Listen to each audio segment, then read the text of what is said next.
5ই August 2024 বাংলাদেশের ইতিহাসের একটি মহেন্দ্রক্ষণ। অনেক উৎকণ্ঠা, উদ্বেগ এবং চড়াই উতরাইয়ের মধ্য দিয়ে আমাদের এই দিনটি পার করতে হয়েছে। তারপর পুরো জাতি এক এবং ঐক্যবদ্ধ হয়ে টানা 36 দিন একটা বৃহৎ আন্দোলনের মাধ্যমেই আমাদের এদেশ থেকে স্বৈরাচারী হাসিনা পালাতে বাধ্য হয়েছে। তার এই জুলাইয়ে আপনারা জানেন বাংলাদেশ জাতীয়তাবাদী দল বিএনপির ভারপ্রাপ্ত চেয়ারম্যান জনাব তারেক রহমান সুদূর লন্ডন থেকে পুরো জাতিকে এক এবং ঐক্যবদ্ধ করে আন্দোলন সংগ্রামে নামিয়েছে এবং আমরা সফলতা অর্জন করেছি। এর ভিতরে বাংলাদেশ জাতীয়তাবাদী ছাত্রদল এই সাধারণ শিক্ষার্থীদের এই কোঠা প্রথার এই আন্দোলনে সবসময় শিক্ষার্থীদের পক্ষে সোচ্চার ছিল এবং ছাত্রদলের অবস্থান 12ই জুলাই 2024 নয়াপল্টন বিএনপির কেন্দ্রীয় কার্যালয় থেকে বাংলাদেশের জাতীয়তাবাদী ছাত্রদল কেন্দ্রীয় সংসদের সভাপতি রাকিবুল ইসলাম রাকিব এবং সাধারণ সম্পাদক নাসিরউদ্দিন নাসির একটি প্রেস ব্রিফিংয়ের মাধ্যমে ছাত্রদলের অবস্থান স্পষ্ট করে তুলে ধরেন এবং সাধারণ শিক্ষার্থীদের সাথে মত প্রকাশ করেন এবং আন্দোলনের জন্য সবাইকে সোচ্চার থাকতে বলেন।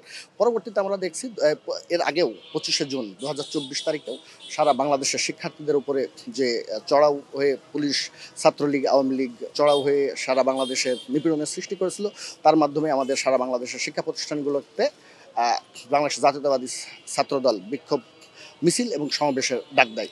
পরবর্তীতে যখন ওবায়দুল কাদের সাধারণ ছাত্রছাত্রীদেরকে উপর ছাত্রলীগের প্রকাশ্যে তাদেরকে মেরে আন্দোলন থেকে উঠাই দেওয়ার কথা বলে এবং স্বৈরাচারী হাসিনা যখন আন্দোলনকারী শিক্ষার্থীদের রাজাকার বলে আপনার আখ্যায়িত করে, তখন এই আন্দোলনটা মূলত সারা বাংলাদেশে ছড়িয়ে পড়ে। তারই ধারাবাহিকতায় বাংলাদেশ জাতীয়তাবাদী ছাত্রদল সর্বোচ্চ ভূমিকা রাখে এবং তারপর থেকে বাংলাদেশ জাতীয়তাবাদী ছাত্রদল তাদের সাধারণ শিক্ষার্থীদের সাথে থেকে আন্দোলনটা করার চেষ্টা করে এবং আস্তে আস্তে এই আন্দোলনটা এক দফা দাবিতে নিয়ে যায়।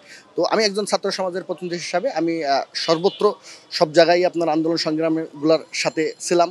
আপনারা জানেন ওই সময় আমরা ছাত্রদলের নেতাকর্মীরা বাড়িতে থাকতে পারতাম না, আমাদের কখনো এক সময় এক জায়গায় থাকতে হয়েছে। তারই ধারাবাহিকতায় যখন যে এলাকায় ছিলাম, যখন যে দেখছি যে সাধারণ শিক্ষার্থীরা আপনার কোথাও নামছে, তখন সেই আন্দোলনটাকে জোরদার করার জন্য আমাদের ছাত্রদলের সর্বোচ্চ নেতাকর্মী নিয়ে আমি সেই জায়গায় আন্দোলন করছি। আমার মনে আছে 24, 25, 26 এরকম হয়তো হবে আপনার মহাখালীতে আমতলীতে একটা আন্দোলন হয়েছিল। ওই আন্দোলন ওখান থেকে আমাদের পুলিশ টিয়ার সেল মেরে আমাদেরকে ছত্রভঙ্গ করে দেয়। পরে আমরা ওখান থেকে এসকেএস টাওয়ারের সামনে রেল ক্রসিংয়ের ওখানে আমরা আন্দোলনটা গড়ে তুলি। ওখানে আপনার ওই রেল ক্রসিংয়ের ওখানে বালু পাথর আছে, ওর সাথে আমরা কিছুক্ষণ ধরে পুলিশের সাথে যুদ্ধ করি। ওইখানে আমি আহত হই, আমার কয়েকটা গুলি লাগে পিঠে। আমরা সর্বোচ্চ ছাত্রদলের ওখানে সর্বোচ্চ নেতাকর্মী এই আন্দোলন এবং ওই জায়গায় আপনার প্রতিরোধ গড়ে তুলি এই আন্দোলনের বিপক্ষে। এছাড়াও আপনারা ওই সময় দেখছেন যে আন্দোলনটা একটা নির্দিষ্ট জায়গায় হয়তো না, আন্দোলনটা কিন্তু 8টা জায়গায় ভাগ করে দিয়েছিল। তো আমাদের ছাত্রদলের নির্দেশনা ছিল যে যেখানে থাকবেন সেখান থেকে আপনার আন্দোলনটাকে গড়ে তুলতে হবে, কারণ যানবাহন অ্যাভেলেবেল ছিল না। এই জন্য আমরা যেহেতু বাড়িতে থাকতে পারতাম না, আমাদের ঘরের মেসে থাকতে পারতাম না, সেহেতু আমরা চেষ্টা করতাম এই আন্দোলনগুলো যে এলাকায় হয় ওই এলাকায় থাকার চেষ্টা করতাম। যেমন আন্দোলনের 8টা পয়েন্ট ছিল, রামপুরা একটা পয়েন্ট ছিল, উত্তরা একটা পয়েন্ট ছিল, মোহাম্মদপুর একটা পয়েন্ট ছিল, সায়েন্স ল্যাব একটা পয়েন্ট ছিল, যাত্রাবাড়ি একটা পয়েন্ট ছিল, মহাখালী একটা পয়েন্ট ছিল, এরকম 8টা ভাগ করে দিয়েছিল। তো চেষ্টা করতাম সন্ধ্যার পরে অন্তত ওই এলাকার যে মিরপুর 10-এ একটা পয়েন্ট ছিল, এইসব এলাকায়গুলো আপনার করার মানে থাকার জন্য যাতে আমরা আন্দোলনটা করতে পারি। তো সর্বোপরি এই জুলাই আন্দোলনটা আপনার একটা দিন আমার মনে আছে, যেদিন আপনার 144 ধারা জারি করে, আমি সেদিন আপনার এই ভাষণ টেকেছিলাম। তো ওখান থেকে আমাদের একটা বাংলাদেশ জাতীয়তাবাদী ছাত্রদল কেন্দ্রীয় সংসদের সাধারণ সম্পাদক নাসিরের নেতৃত্বে প্রথম শান্তিনগর মোড়ে একটা আপনার এই 144 ধারা ভেঙে ফার্স্ট মিছিল হয়। তো ওই মিছিলে আমার প্রায় 3 থেকে 3.5 ঘন্টা আমার রিক্সায় বিভিন্ন জায়গা দিয়ে ঘুরে ঘুরে যাইতে হয়েছে। প্রথম আগারগাঁয়ে আইছি, ওখানে সেনাবাহিনী আটকে দিয়েছে। তারপরে মোহাম্মদপুর দিয়ে, টেকনিক্যাল দিয়ে, ওই সায়েন্স ল্যাব দিয়ে আমার ওই জায়গায় পৌঁছাতে হয়েছে। আন্দোলন করছি ওখানে, পরবর্তীতে ডিবি চলে আসছে, আমাদেরকে ছত্রভঙ্গ করছে। তারপরও আমরা ওখান থেকে বেরিয়ে আবার আপনার বেইলি রোডে একটা প্রোগ্রাম করছি।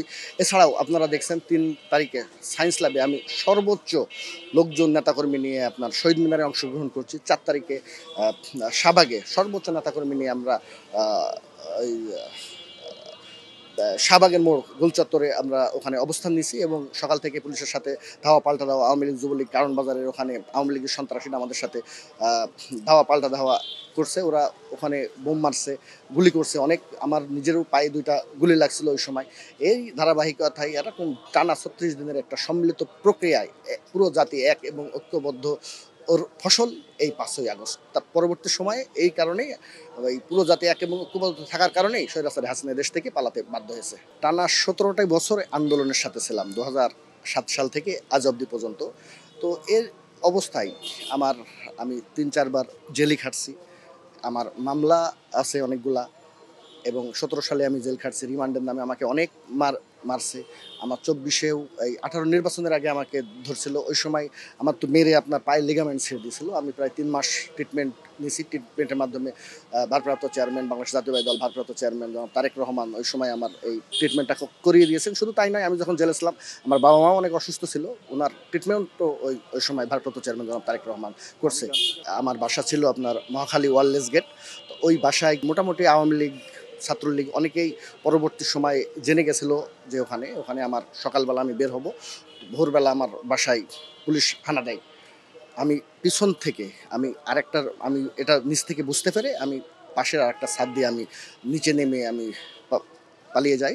এছাড়াও আমি যখন ওখানে ছিলাম, তখন যখন একবার হানা দিয়েছে ওই আন্দোলনের সময়, তখন বুঝছি যে আসলে এখানে থাকা নিরাপদ নাই। তার পরবর্তী সময় ৩-৪ দিন পরেও আবার ওই আমার রুমে আমার পুলিশে মানে বাধাগ্রস্ত হই। তাছাড়া প্রতিদিন আপনার যখন আন্দোলন সংগ্রাম করতে যেতাম, তখন রাস্তায় সবসময় ডিবি, পুলিশ এদের সম্মুখীন হতে হয়েছে।